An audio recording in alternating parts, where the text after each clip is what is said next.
Audio Jungle.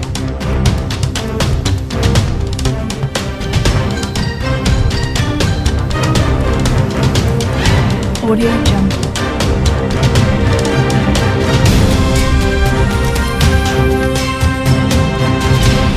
Audio Jungle. Disney exec Luke Kang sidesteps the question of whether Marvel movies will get to release in China following the problems faced by Shang-Chi and the Legend of the Ten Rings and Eternals. For years now, the MCU has been a financial behemoth both in the United States and all over the world.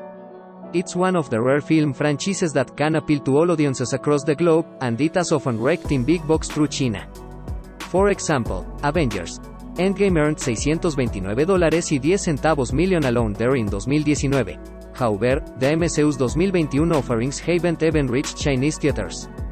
Black Widow missed out on the chance to debut there this summer, and the following two movies on the calendar both found themselves waylaid by political issues. Shang-Chi, despite particularly hoping to appeal to Chinese audiences as the first Marvel movie entered on an Asian hero, was unable to score a release in the country after comments from star Simu Liu resurfaced. In 2017, he seemingly criticized the communist government by calling China a third world country. As for Eternals, director Chloe Zhao also made past comments about China that even prevented her Oscar winner Nomadland from being released there. Disney is currently making a bid to win over Asian audiences through a commitment to local language content production. During an interview with Variety over this initiative, the studio's Asia Pacific president Luke Kang was asked about how Disney is handling Marvel's recent issues with China.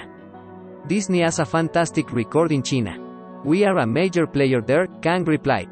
"We have a very long-term view on relationships. We are not really focused on individual events."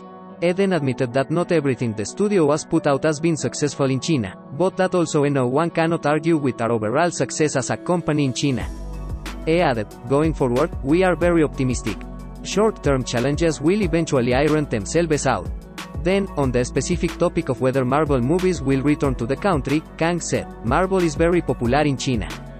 We are excited to bring the Chinese consumers whatever new content we have, Marvel, Disney, Pixar, Star Wars or whatnot.